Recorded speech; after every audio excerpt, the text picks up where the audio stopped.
So we are officially starting to near the end of the 2024 Coaching Carousel. But what has actually been accomplished? That's what we'll go ahead and dive right into today, catching you up on everything that you might have missed during this season's Coaching Carousel. So let's just start things off with head coaches and general managers with the team that kicked off the 2024 Coaching Carousel with the Las Vegas Raiders. On November 1st, after their loss to the Lions on the road, the Raiders fired both head coach Josh McDaniels and general manager Dave Ziegler. It was an abysmal start and a well-deserved firing, and the Raiders have made their decision already for the head coaching position. They have opted to hire the interim head coach Antonio Pierce to stay as the head coach. They have also hired former Chargers general manager Tom Telesco to be their new general manager. Now let's move on to the next team to fire their head coach with the Carolina Panthers. The Panthers fired just about everyone in the building after a 1-10 start, including the firing of first-year head coach for the Panthers, Frank Reich, alongside general manager Scott Fisher and assistant head coach and running backs coach Deuce Staley, on top of quarterbacks coach Josh McCown. This is yet another one of David Tepper's temper tantrums, and the Panthers have hired Dan Morgan as their new general manager. The Panthers also ended up hiring Dave Canales, the former Bucs offensive coordinator, for this job, who has an impeccable track record reviving Geno Smith's career in Seattle and helping Baker Mayfield play some damn good ball for the Buccaneers, and a great fit for Bryce Young up next. After this, the next head coach to be fired was Brandon Staley of the Los Angeles Chargers. Staley was fired after a horrendous game against the Raiders, losing 63-21, and they also fired their general manager Tom Telesco following this loss. For their head coach vacancy, Pete Carroll has reportedly been making a push to get this job, but the Chargers have not reciprocated that interest. Instead, the Chargers went on to hire former Michigan Wolverines head coach Jim Harbaugh, and for their general manager opening, the Chargers have fixated on the Giants' assistant general manager Brandon Brown, once again with others who have been in the job and in the mix, but there has been no official firing yet. Moving on to head coaches and general managers that got fired after the regular season, we go down to Atlanta. The Falcons fired head coach Arthur Smith overnight from the 7th through the 8th. There were no other firings in this coaching change, but the Falcons have already made a move, and they ended up hiring Raheem Morris off the Rams defensive coordinator, which I'm not sure was necessarily the best option when at the time of the hiring, which was just yesterday, there was only a couple of openings available at head coach, and Bill Belichick was a prime candidate, who Belichick, by the way, has only interviewed so far with the Falcons that we know of. The other casualty on Black Monday was the Washington Commanders head coach Ron Rivera, defensive coordinator Jack Del Rio, and defensive back coach Brant Wieselmeyer. Now they have made a move for a general manager vacancy that they have had in hiring Adam Peters, which allows him to get the staff that he wanted to build and helping this team set up even better. And as for their head coaching vacancy, they have a few candidates they seem to like, with Aaron Glenn, Ben Johnson, and Raheem Morris making it to second round of interviews.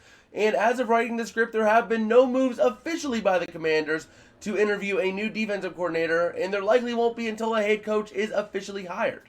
Moving on to the next team to fire their head coach, we go to Tennessee, where the Titans fired Mike Vrabel on January 9th. This move was a bit of a surprise, but we had no clue what was on the horizon. Anyway, the Titans have made a lot of interviews for this position, but they did end up hiring their guy on January 24th, when they ended up hiring former Bengals offensive coordinator Brian Callahan. Now we get into the long-tenured coaches who are on the move, and we'll start things off with the big surprise out of these ones, and that was the Seattle Seahawks parting ways with Pete Carroll to an extent. Carroll will still be around, assuming he does not get another head coaching job somewhere else, but he will just be in an advisory role as Seattle wants some new ideas and some fresh blood in their system.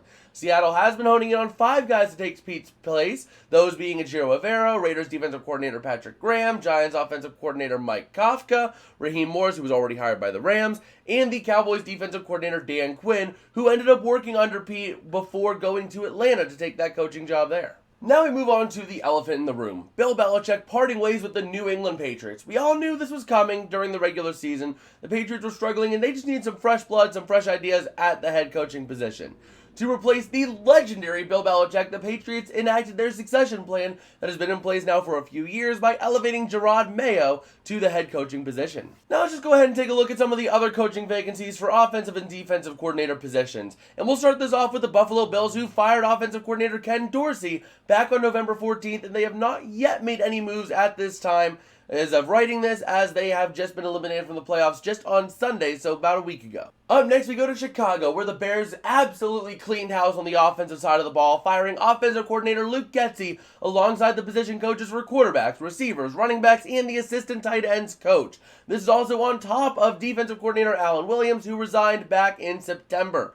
For the offensive coordinator position, the Bears have already hired former Seahawks offensive coordinator Shane Waldron, but have only requested 2 interviews for the defensive coordinator position, with one being scheduled with the Titans pass game coordinator and cornerbacks coach Chris Harris. Now we go on down to Duval, where the Jaguars fired defensive coordinator Mike Caldwell and his staff on January 8th on Black Monday. After a brief round of interviews, the Jaguars have made their decision and opted to hire former Falcons defensive coordinator Ryan Nielsen on January 22nd. The New Orleans Saints also fired one of their coordinators, that being offensive coordinator Pete Carmichael, on January 16th. It was interesting for them to go this route instead of firing Dennis Allen, but it is the route they chose. Anyways, the Saints have scheduled 2 interviews, requesting 4, and the interviews that are scheduled were with Bengals quarterback coach Dan Pitcher and the Steelers quarterback coach Mike Sullivan. Unfortunately for the Saints, though, the Bengals promoted Pitcher to their offensive coordinator position to replace Callahan, so he is out on the Saints gig. It is also important to note that the New York Giants, ended up firing their special teams coordinator Thomas McGaughey, but they also parted ways with defensive coordinator Wink Martindale. They have already hired a new special teams coordinator in Michael Gorbriel, and they have completed 1 interview and requested 3 for their defensive coordinator, with the Giants having completed an interview with the Ravens secondary coach Dennard Wilson. Up next, we have the Philadelphia Eagles, who completely hit the reset button on coordinators, a dangerous situation for head coach Nick Sirianni to navigate, but it was a needed change. They fired defensive coordinator Sean Desai and parted ways with offensive coordinator Brian Johnson. To fill these holes, the Eagles have already hired a defensive coordinator in Vic Fangio, and they have interviewed Cliff Kingsbury, who was a former NFL coach, but has fallen to be a USC senior analyst, to potentially be the next offensive coordinator of the Eagles. They have also put in an interview request with Kellen Moore, who is the Chargers offensive coordinator, yet nothing has been scheduled at the time of writing this. Now, the last all-out firing we're going to talk about today is the Pittsburgh Steelers, who fired offensive coordinator Matt Canada back in November. The Steelers have not made any official hiring moves yet for this position, but there have been some ramblings that they are in on Cliff Kingsbury potentially. But after writing this, the Steelers did end up completing an interview with Thomas Brown, the Panthers offensive coordinator, and the Texans quarterback coach Gerard Johnson, which could be a great fit for Kenny Pickett considering what he did with CJ Stroud.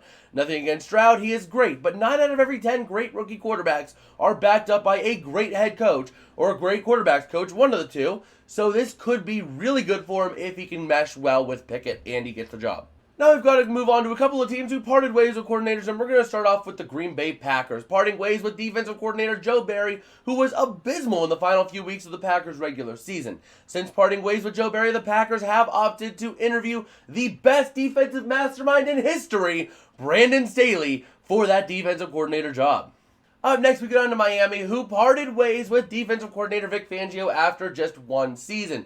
They also ended up making a couple of other firings after this, or parting ways, I should say. Parting ways with a special teams assistant coach and 2 offensive assistant coaches on January 25th.